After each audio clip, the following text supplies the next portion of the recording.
Time to take it to the dirt. This is Slingin Dirt, 1 hour of dirt track talk. Now, here are Ashley and David Stremme. Good morning. It is Tuesday. Sorry, am I loud in your ear? I apologize. I was just waking up. You are listening. Oh, bless. But let's not talk about waking up. This is Slingin Dirt. We're so excited. It's September 1st. It's fall. Football's coming. Points are getting bigger. The fight's there. Big race weekend. It is a big race weekend. Yes. We have a great show for you today. We have Billy Moyer Jr. joining us. He retired at the beginning of the year. He's back. He won 4 out of the last 5 races. We've also got Lance Wright joining us. He's the head wrench of Don O'Neill, and I think he's pretty important over there at Barry Wright Race Cars. Yep. And then last but certainly not least, we have Scott Bloomquist joining us. He picked up the Pittsburgher 100 this weekend. We are your hosts, Ashley Stremme, and my husband, David. We do have some super exciting news about Super Dirt Week, but we also have a little bit of other news that we have to talk about.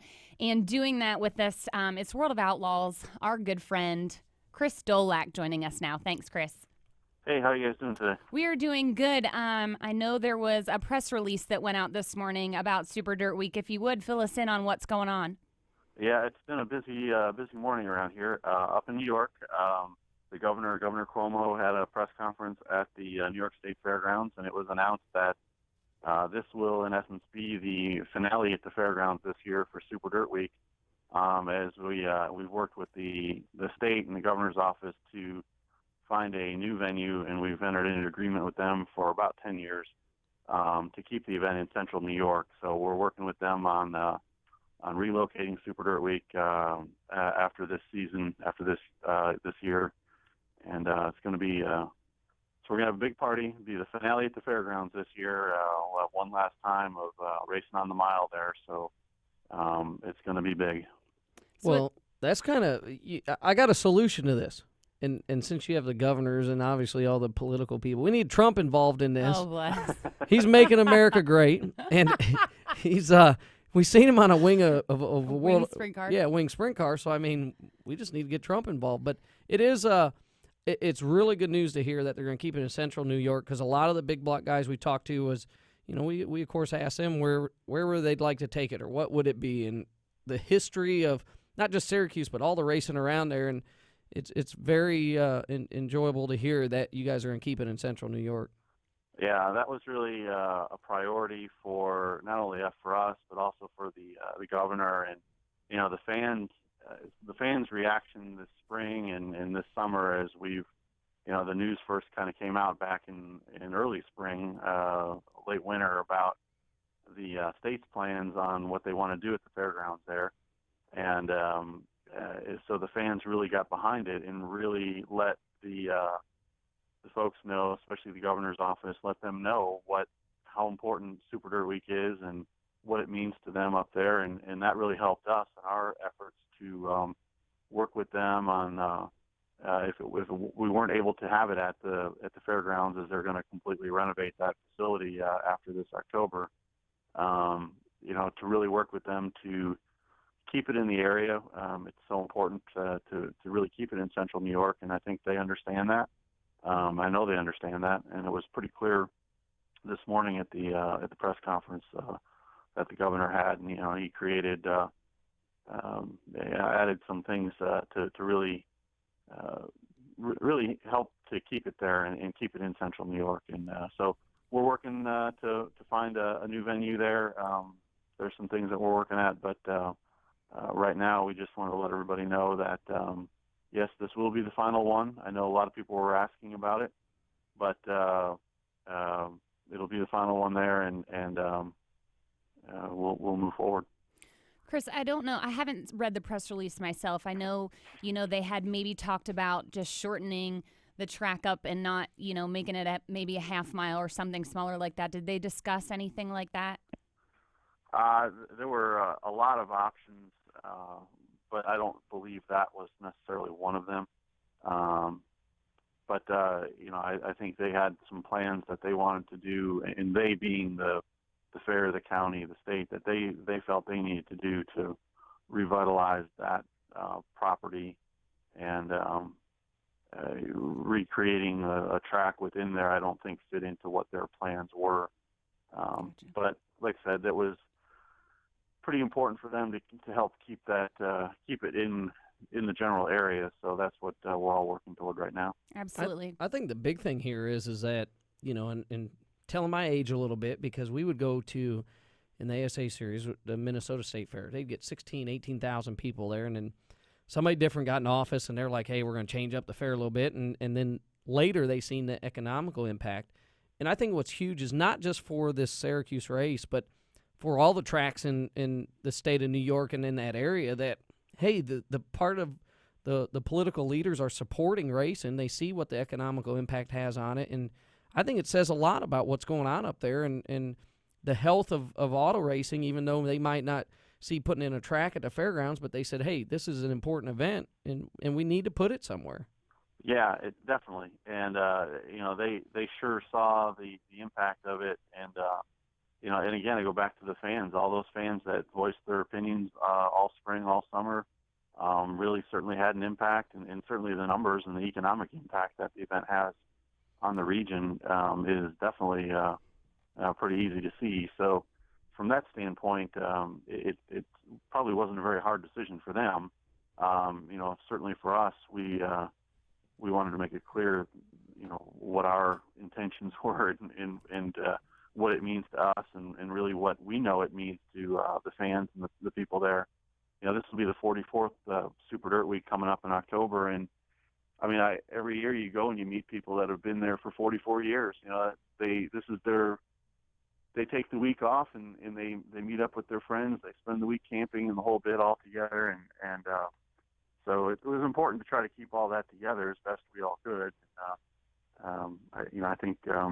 I think what people will see going forward is a pretty neat deal. I agree. Well, you're going to see your first timers there, myself, and I know Ashley's been there before, but it's awesome to hear, just outside of that area. A lot of the people in the NASCAR industry, they're talking about trying to get a plane or trying to do stuff of getting up there. We heard Mike Hillman Sr. say, hey, I want to try to get a car, and there's so much energy for this last race. Is there anything you guys are doing different preparing for it?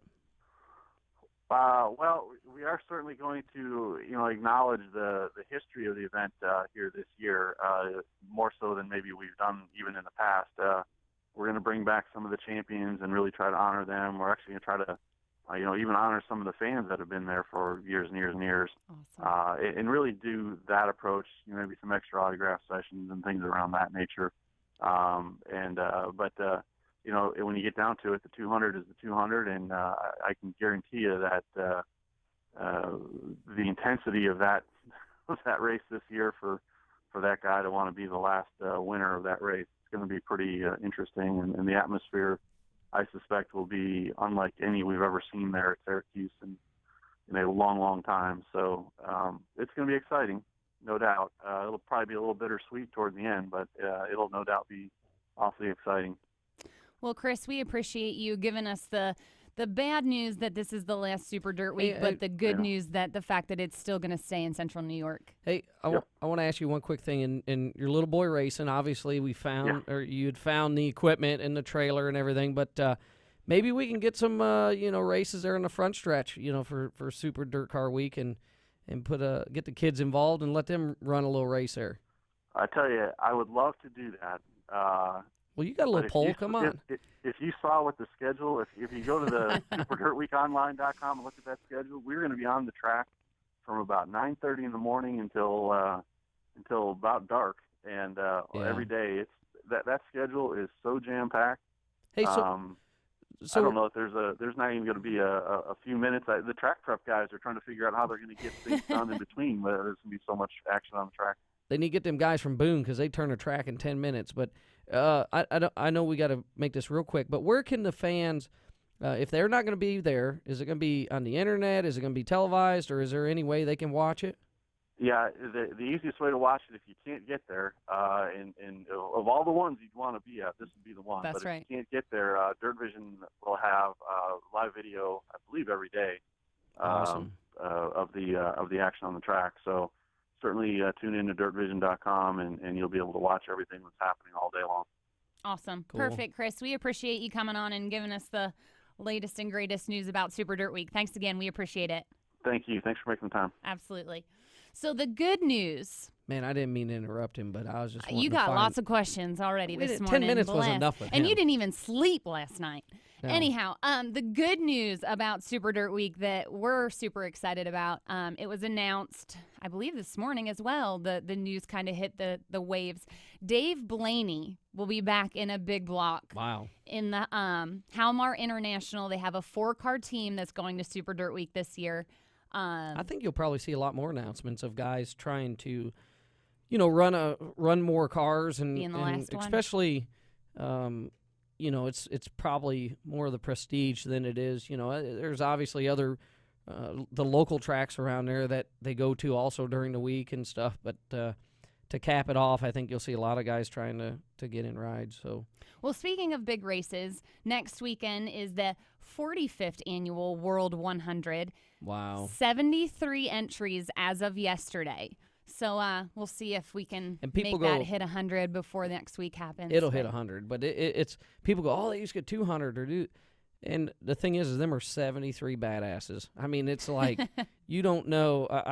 I mean, I look at it and I go, man, this is tough. And I mean, there's a lot of guys. This weekend they're getting ready for the 100. You've seen, I think the Pittsburgher was a lot of interest there. You've seen a lot of maybe direction. Obviously, Bloomer was very tough. He won. Davenport was right there.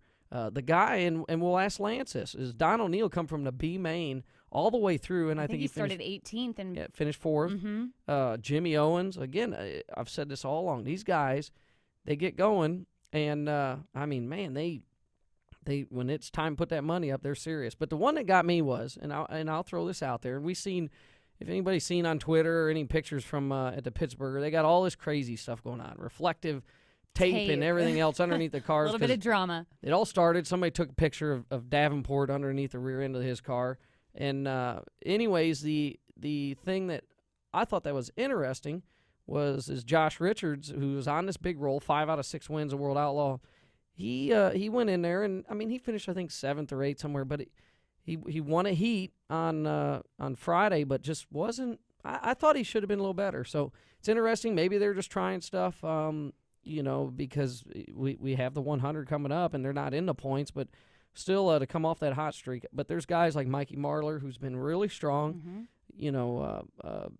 Randy Weaver. There's so many guys that it's going to be interesting. You get them all there at Eldora. Absolutely. And another one that'll be there is Billy Moyer Jr. We'll actually talk to him right after the break. Slingin Dirt is brought to you by STP. Celebrate Darlington Throwback Week presented by STP. Be sure to try STP Complete Fuel System Cleaner. It helps remove power-robbing deposits to keep your engine running better, longer. STP, in for the long haul. And use it as a key. Slingin Dirt returns in 1 minute on MRN.com.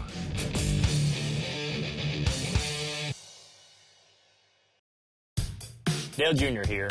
I wear Wrangler Advanced Comfort jeans for any occasion. With new styles and great fits, you'll look good and feel comfortable anytime, anywhere. Wrangler Advanced Comfort jeans are built with a U-shaped construction, so they give you more room where you need it. And their 4-way flex technology moves with you for all-day comfort. In the garage or out and about, Wrangler knows the ins and outs of comfort. Wrangler, real comfortable jeans. Sure, going fast is impressive, but performing over the long haul is even more impressive. And for that, there's STP. Each bottle of STP Complete Fuel System Cleaner in your tank helps remove power-robbing deposits to restore performance and keep your engine running better longer. Because greatness isn't just measured in seconds. True greatness is measured in years. STP, in for the long haul.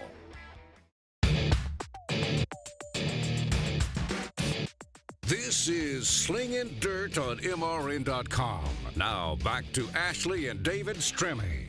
This is Slingin Dirt with the Stremmes. Our guest on the line now, he's won the last 4 out of the 5 races with the sweep at Kentucky Lake this weekend. It's Billy Moyer Jr. Welcome to the show, Billy. Hey, Thank you. Glad to be on here. So you've had a really good weekend. You've won the last 4 out of 5. That's 7 wins for this season. Finally, the momentum snowball is rolling. Yeah, I think so. We've got a good little combination here. It kind of started back on the Summer Nationals. We kind of got a little sweet spot on how the car was, a more balanced car and had the right attitude. And we seemed to be pretty good early in the night. And at the end of the night, sometimes we weren't as good as we needed to be and got beat. But on a night in, night out basis, we were pretty consistent. And I'm very happy with where we're at right now as a team. So, obviously the World 100 coming up, and I've said this, a lot of guys are getting ready.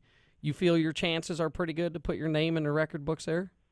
I've never ran phenomenal there, but I think this year I've got my car better than it's ever been going into there. And, we're racing around home here this coming weekend just so we can, prepare out of my shop. And instead of on the road and everything, you can leave Batesville here with everything ready to rock for Eldora, and I think that definitely helps my chances. And, if we can go there and, get a good qualifying effort and hopefully we can win a heat race and get up front. And, it's going to be hard to win a thing, but I don't think we could go there and possibly run in the top 5 if I do my job, because we definitely have a fast enough car. But there's a lot of good competition there. There's a lot of guys that are hot right now. But, I think we have just as good a chance as anybody right now. We're have everything kind of roll in our direction. Have you won any other crown jewels? I mean, this is the big one I think that everybody relates to, and I know you run mostly in the Midwest. Is there one that really sticks out in your mind that you've won?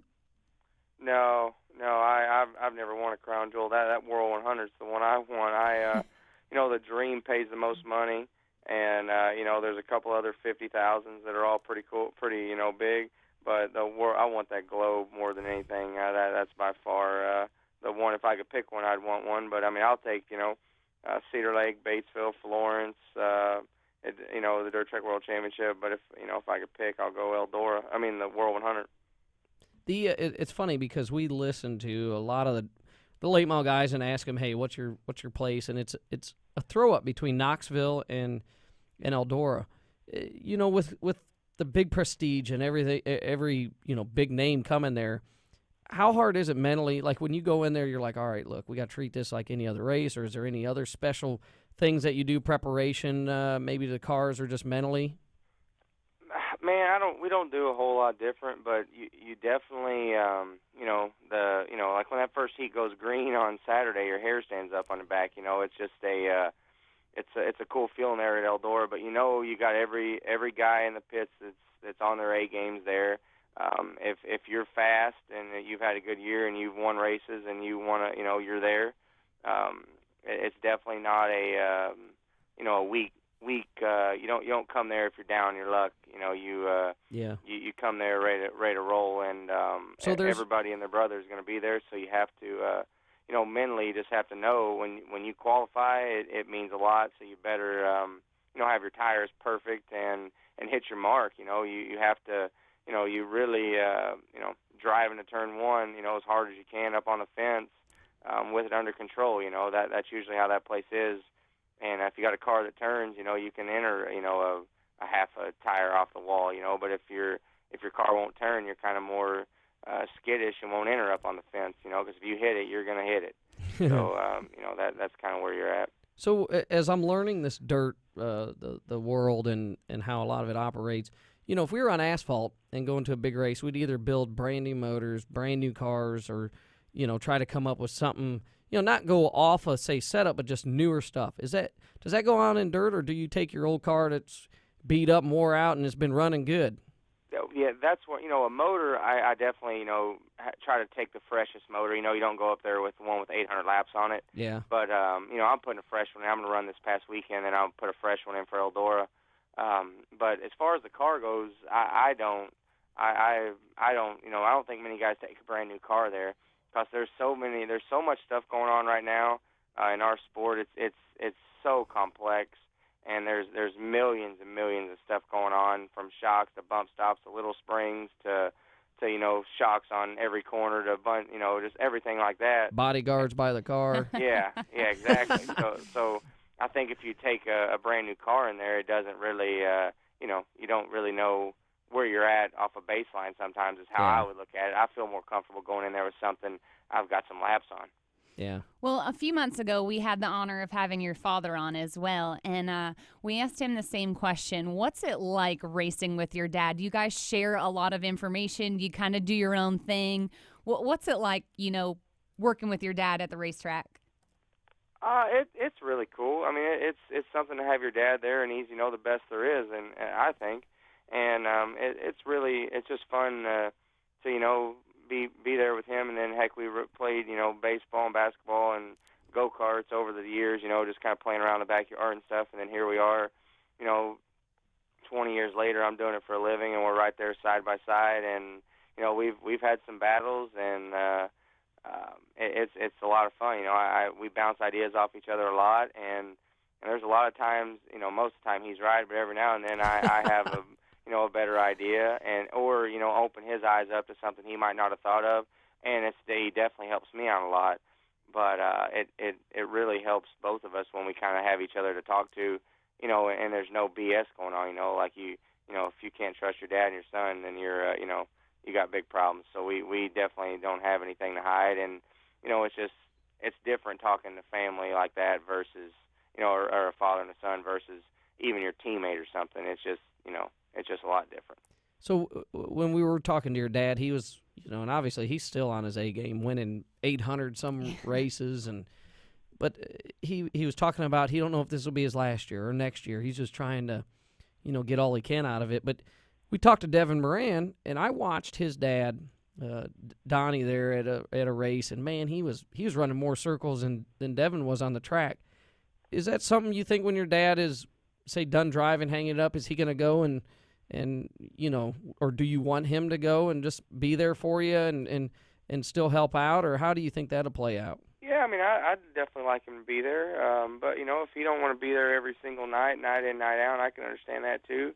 That's what everybody just out there just thinks. I'm Moyer's son, so everything's handed to me. I've got I come in and I drive in a truck and get out and put my tear-offs on and get in the car. That's what the naked eye thinks because I'm Billy Moyer's son. But the real world reaction, the people that see me from when I was 14, head to toe dirty working for Dad. And then, when I first started racing, I was on an open trailer and a 10-year-old motor and a 4-year-old Rayburn car on an open trailer.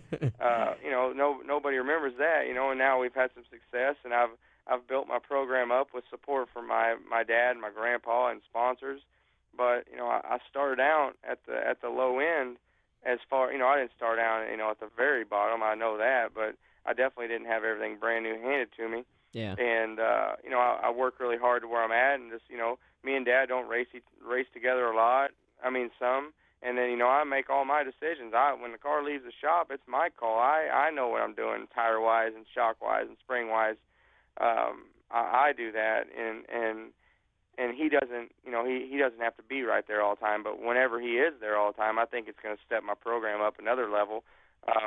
The biggest level will probably step it up when we race with the big guy. Run Crown Jewels more and run with Lucas more night in, night out. That's the guys that I tend to be off every now and then, and I just sometimes just don't have the car right.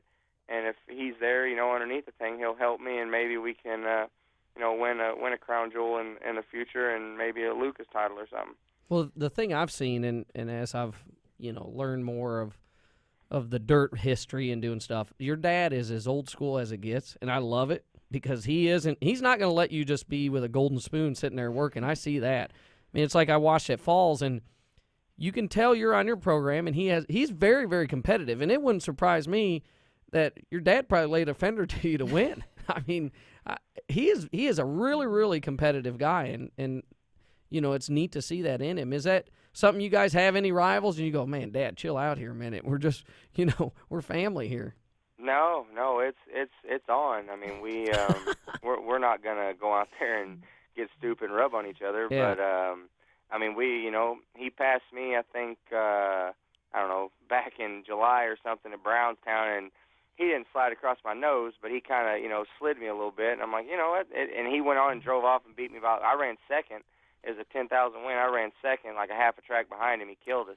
Yeah. And then, but then flash forward like a month later, we were at Cedar Lake, and I was leading. I jumped the cushion, let him and Davenport pass me, and then I ran them guys back down, and we kind of got in traffic, and it got hairy, and I kind of made a pretty aggressive move in lap traffic and kind of slid in front of him, and we just kind of joked around about that. I said, hey, you did it to me, I did it to you. Both of them were clean. But when I passed you, or when you passed me, you drove away from me, and then when I passed you, I drove away from you. So, it's, it is what it is. But, definitely, like, if I'm getting lapped or something and I know he's around, I definitely, get out of the way the best I can to help him without, I don't want to, I'm not going to block somebody or try to cause a bogus caution, but I'm definitely not going to make him work any harder to get around me. That's kind of a different predicament. Those moments are priceless for sure. Tell me about your future real quick. You mentioned Lucas a little bit. Is that a tour that you're looking to jump on here soon?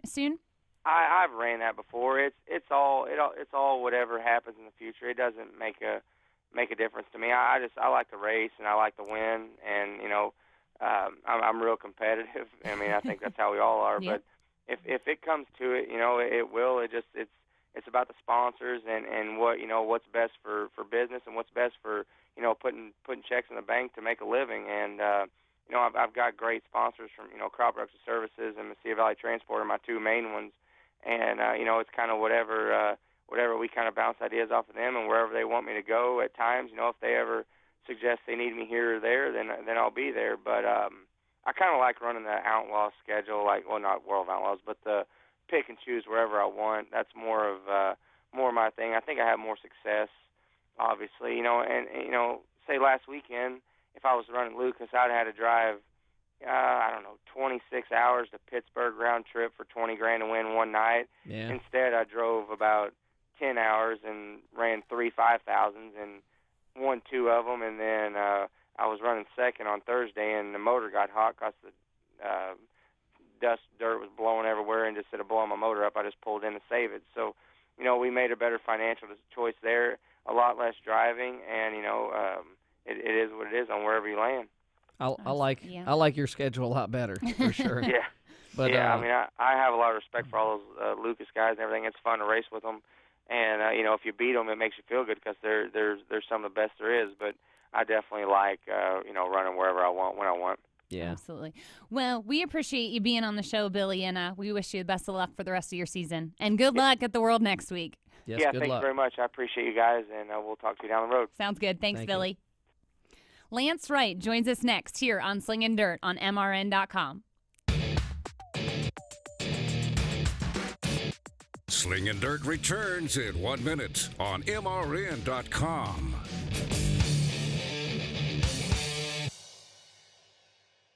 They touch, they bump, they head for turn number 1. This is Darlington.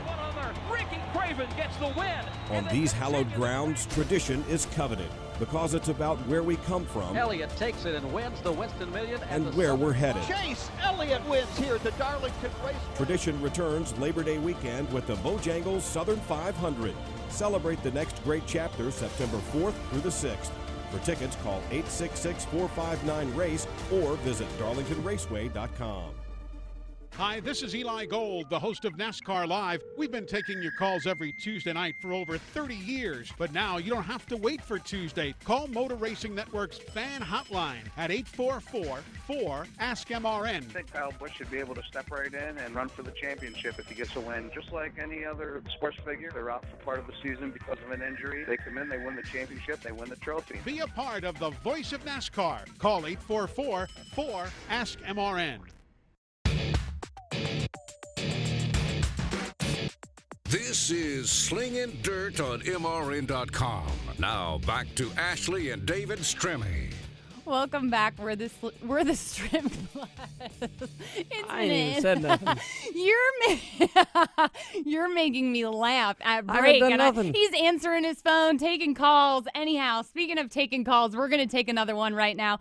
Joining us, he's the head wrench man for Don O'Neill. He also runs a shop at Barry Wright Race Cars. It is Lance Wright. Thanks for joining us, Lance. Yeah, thanks for having me, guys. Hey, we're not interrupting your work schedule right at the moment, are we? A little bit, but I don't mind a little break during the middle of the day. Hey, is that correct, Lance? Are you the head guy, or how? I mean, is that your dad, or I really didn't know. Really, it's kind of me and Barry. We're supposed to Barry's, I guess, kind of in charge of the whole operation. Yeah.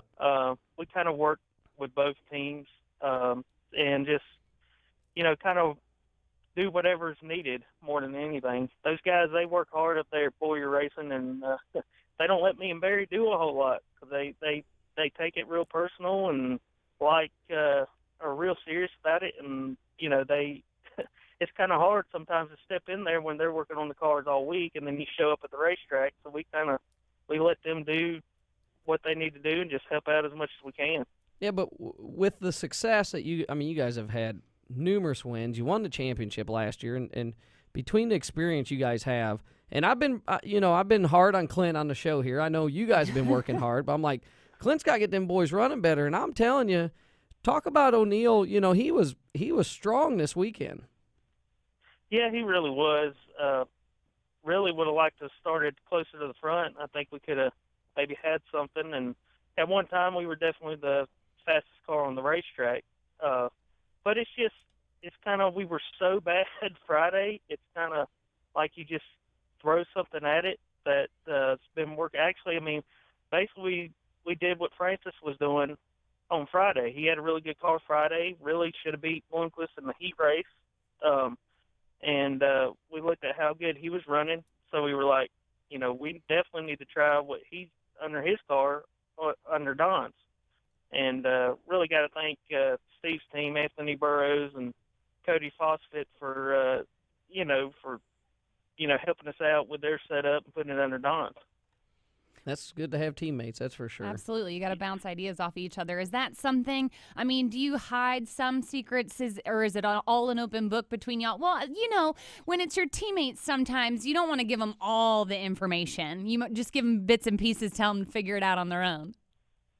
Yeah, it's really an open book, but it's also you got two different drivers that like two different fields, and it always doesn't work that way.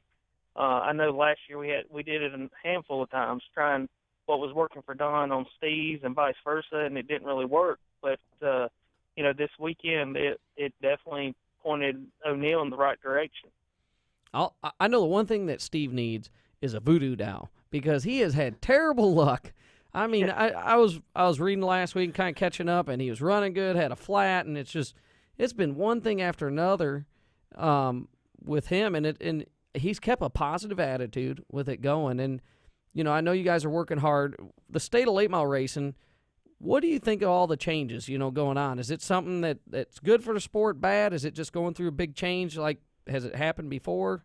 What's your thoughts on it? It's definitely going through a big change. I think it's getting more and more where data has to come into play, a lot more testing, which is it makes it hard on the guys that don't have a lot of money behind them. I do feel like it's going to get to the point, and I hope it doesn't, but it's going to get to the point where it looks like the guys with the most money behind them is going to be the ones winning the races, which has kind of been the case in the past, but it just seems like it's going to be more and more that way because, I mean, we're spending every chance we get testing and looking at, different data that's been collected, and we haven't run data on our cars near as much as a lot of our competitors have, and we're just seeing that it's going that way. And, and it seems like these cars are just getting so aero-dependent now that it's, it makes us tough to where we can't really do what we've always done in the past, and it's really switched over this year. So with, and we can't, I talk about this all the time, you can't stop technology. It's like going down to a local bank telling them you can't use emails or cell phones or the internet. But if you were in charge of Lucas Oil or World Outlaws or whatever, what would be one of the things that you would say, hey, look, we got to really look at what's the best interest of the sport, because like you said, we got to make it where the guy that still has a job that's going to come to the races and do stuff is competitive. Is there anything off the top of your head you think could help? Well, the main thing, our biggest costs seem to be motors and tires. Motors, I don't really like the motor rule. I like the rule we got now. It's just, they're just getting more expensive each year. Lucas definitely tries to help with the tires. We usually have 2 or 3 compounds to run each week, which cuts down on the cost of how many tires we have to, have to go with us each week. But it seems like we're going to have to do something to make these cars not as aero dependent to make better racing, period. Because the guys that have it figured out, they're out front, and when they get out front in clean air, they're going to be that much better. And we've done some tests in the past with Lucas trying to make these cars not as air dependent, and they definitely seem to race better. You take NASCAR for example. You get on a 1.5-mile track. Usually you fall asleep halfway through it because you got the leader out front by himself, and there's not much racing going on. Yep. I don't want our sport to get that way because that's what is exciting. 2 and 3 wide, banging off each other's doors and things like that. It's interesting you talk about aero because when I look at them dirt late models, I go, and I watch, I'm into history, and I love watching the older videos and how they've progressed, and I go, man, these spoilers and the bodies and just everything, and I go, like our modifieds, I don't worry about no air. I mean, heck, we see guys win quarter panels tore off, but we ain't got much body there. Is that something you see as like, hey, knock the spoiler down or narrow the noses up or, because it's like you watch a crate late model race and you go, well, man, they ain't got no power, but they got these big 14-inch tires and all this other stuff on there. And is that something you think take a little downforce away or maybe change the package a little bit to help the racing? It could be. I think it would definitely help. I mean, we tried to take spoiler away and did some testing with Lucas a couple years ago.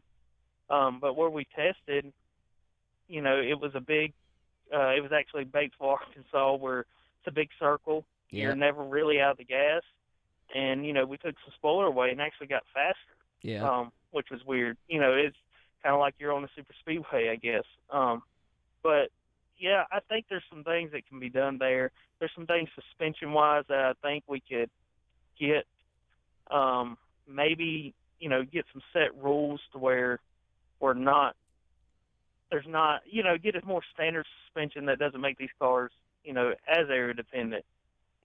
Because, and that brings me to another big spender is shocks. I mean, shocks are almost getting out of hand as much money as we're spending on them.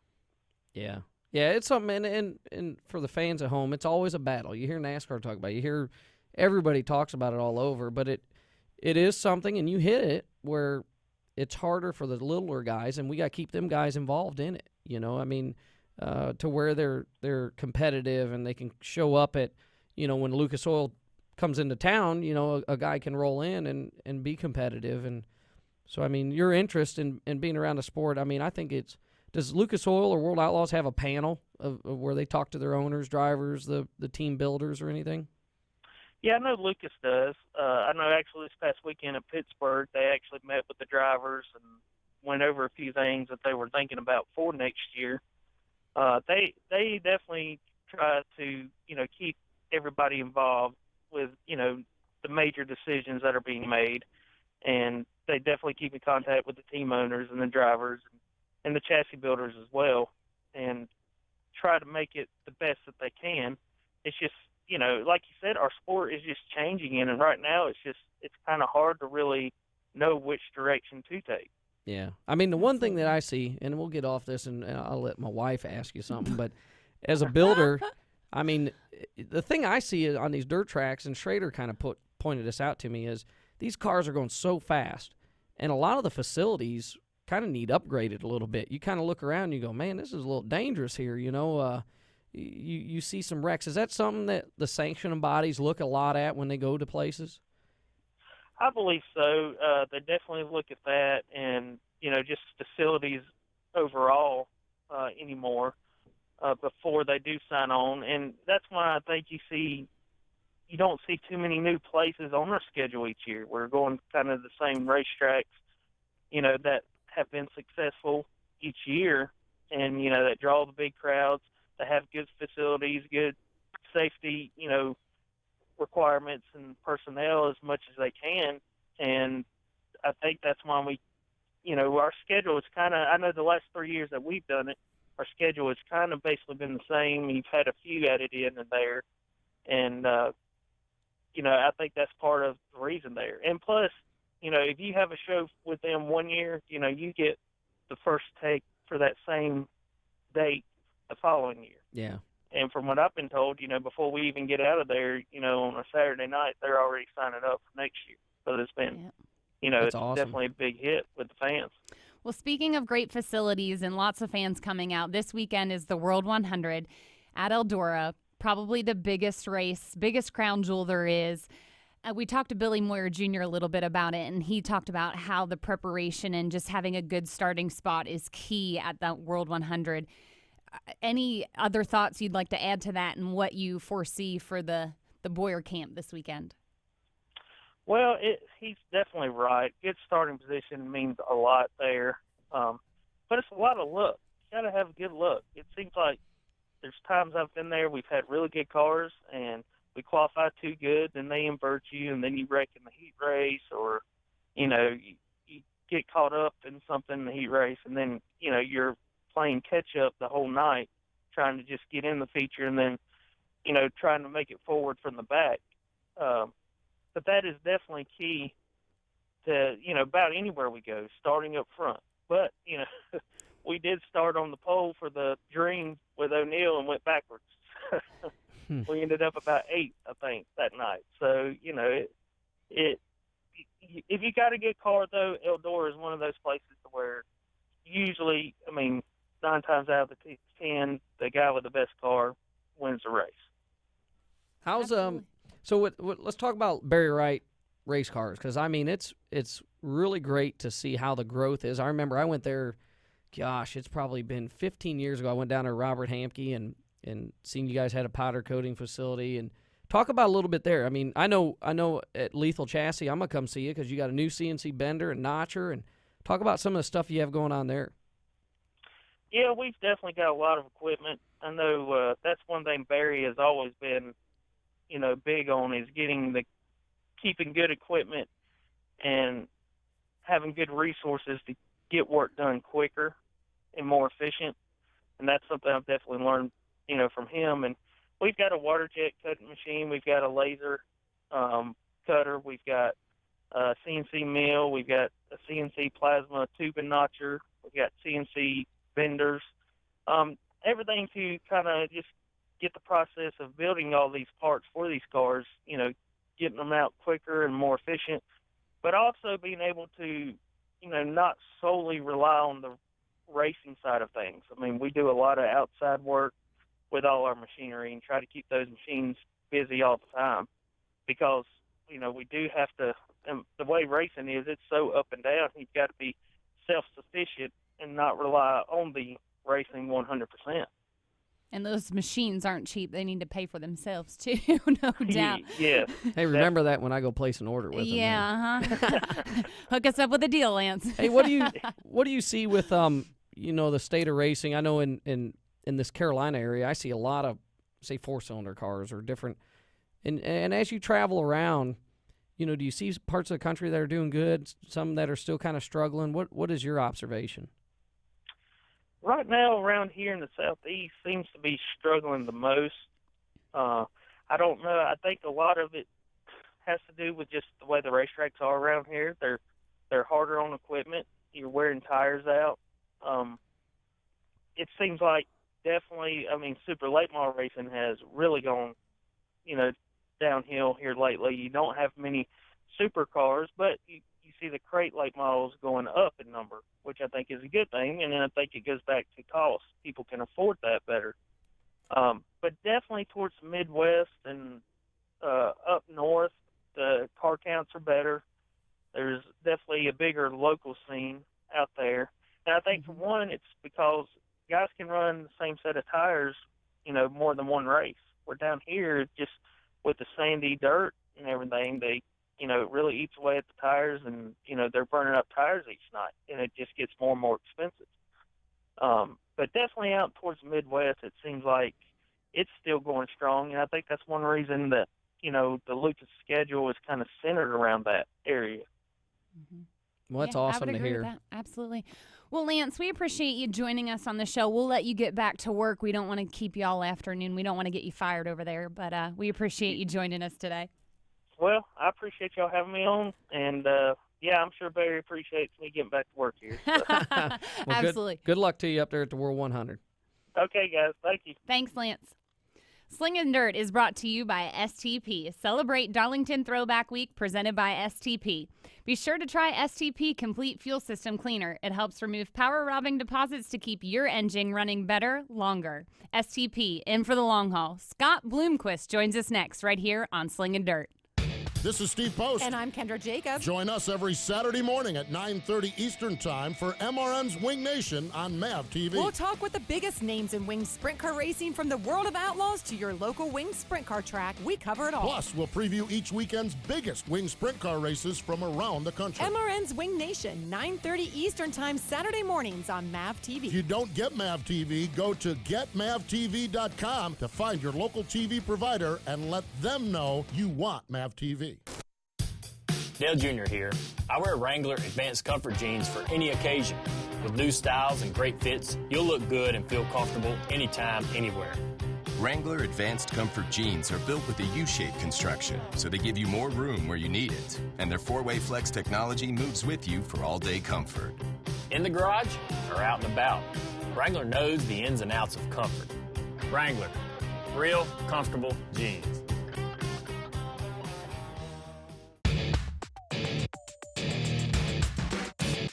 This is Slingin Dirt on MRN.com.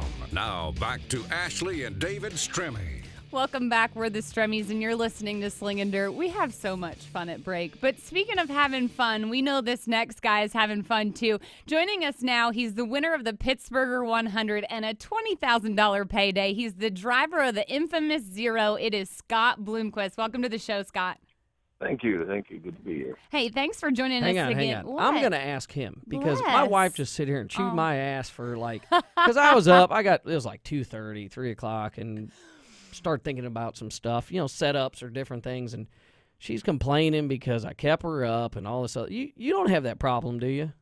No, you just don't go home.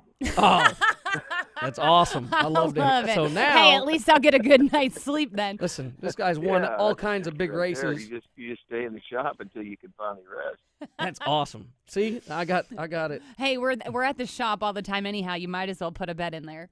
Yeah. Yeah, it works pretty good too. I keep the rigs right outside my door, so if I get too tired and can't make it home, I just go out and give me a nap. That's awesome. Well, I know you can see it. You won there at Pittsburgh. You were strong, and the late model world has been very, very competitive with everything. Talk a little bit about this summer. I mean, you had a lot of second place finishes and went to work, and man, you were fast up there. Yeah, that's what's happened.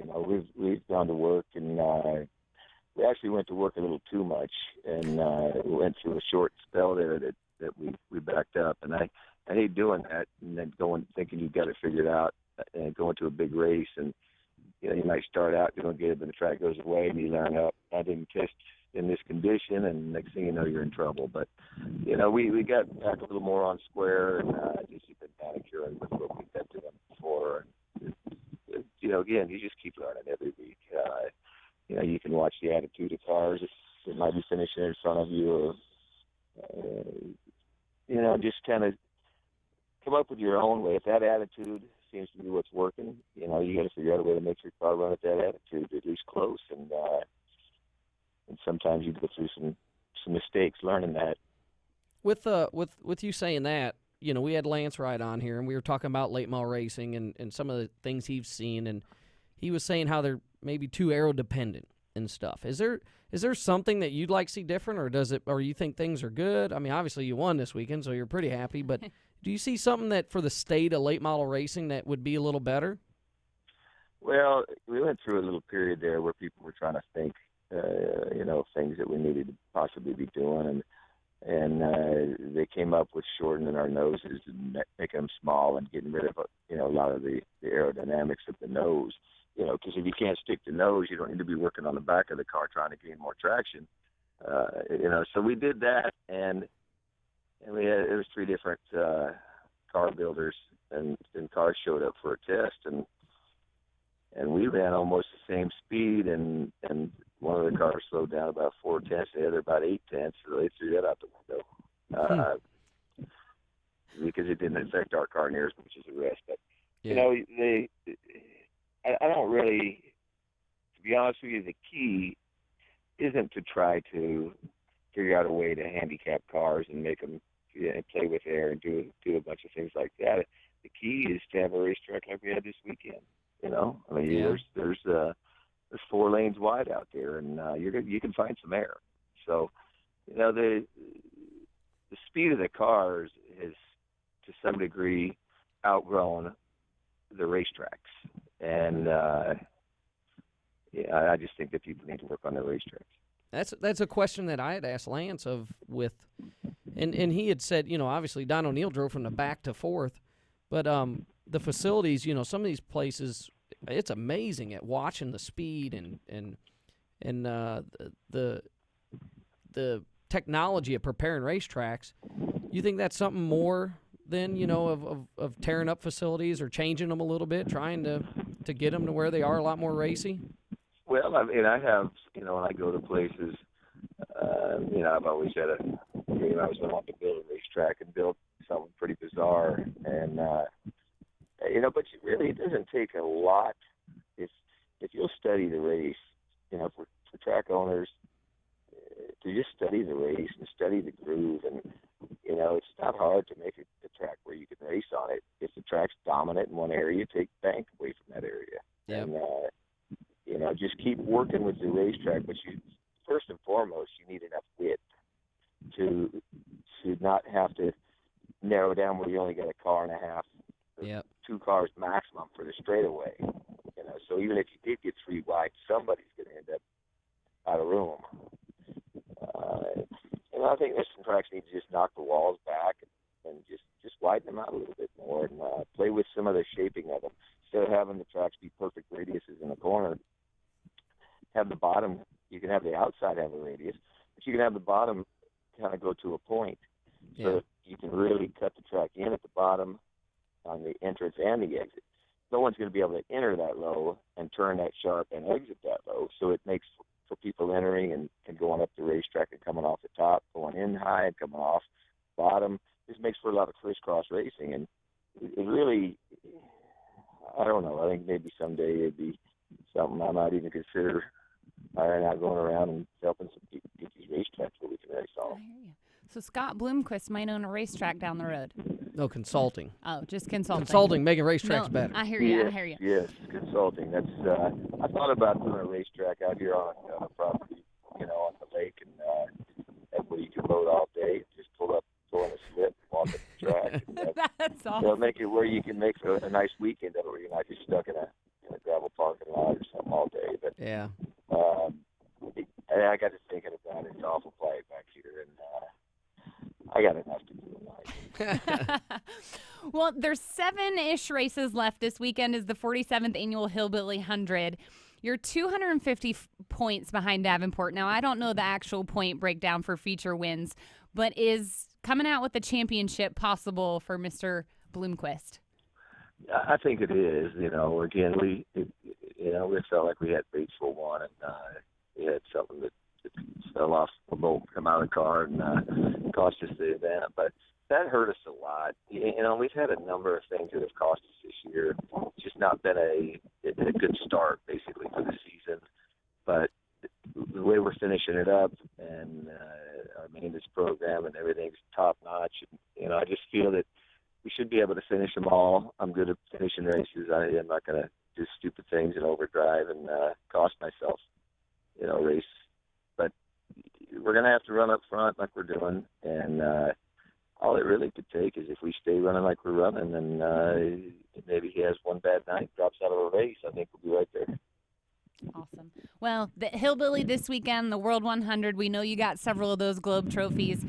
You're picking up wins after this weekend. We wish you the best of luck, and thanks for joining us on the show, and maybe we'll have you back on after another World 100 win. That sounds great. Awesome. Thanks, Bloomer. We appreciate it. You bet.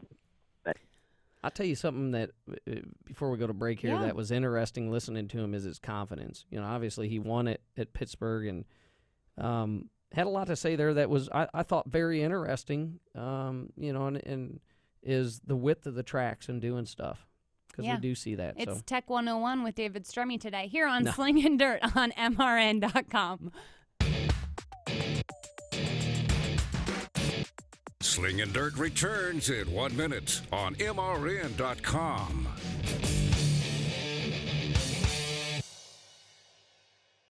Sure, going fast is impressive, but performing over the long haul is even more impressive. And for that, there's STP. Each bottle of STP Complete Fuel System Cleaner in your tank helps remove power-robbing deposits to restore performance and keep your engine running better longer. Because greatness isn't just measured in seconds. True greatness is measured in years. STP, in for the long haul. Motor Racing Network has always been your source for motorsports coverage when you couldn't be at the track. Now, MRN is even more accessible with the brand new MRN app, available on your iPhone or Android device right now. This free app delivers all the latest motorsports news and schedules, locates nearby MRN stations, streams your favorite programs, and lets you interact with the MRN team on social media. Search MRN in the App Store or on Google Play. It's the Motor Racing Network at your fingertips, and it's available right now.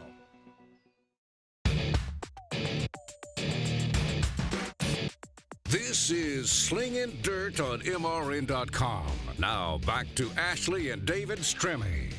Welcome back. We're the Stremmes. This is Slingin Dirt. Go ahead, David. What would you like to talk about? Slingin Dirt. Slingin Dirt. No, we have the thing I like to talk about. There's a lot of racing. Labor Day weekend is always big event. Sunday, obviously, you know, it's a holiday weekend, but you know, starting, I would say, Labor Day weekend and into the end of October, beginning of November, there's huge races. I know this weekend I'm going to go to probably Farmer City. I mean, it's not 100% sure, but the American Modified Series has races there. And then, of course, Fairbury, and then we'll head to Boone for a week, take care of Jason Bolio's car. But you have the Hillbilly this weekend. There's a lot of big races. Working Man 50, the Firecracker 100, the National Open at Selinsgrove. USMTS starts USMTS starts their 5-day show at Hamilton County. I believe it's tomorrow night. Fairmont, Chateau, Deer Creek. The thing I like too, and make sure that you check out at Eldora. And Eldora does so many cool things. And I want to talk about facilities real quick. Tony and them put in a awesome media center, a Medicare area. So I mean, they have the state-of-the-art facility, and they definitely upgrade it. But they have the Best Appearing Award always, which is great because we've seen Shane Clanton do the Bulldog scheme. We've seen the Sunoco car. So that pays $1,000 and $500 going to the driver, $500 to the wrap designer.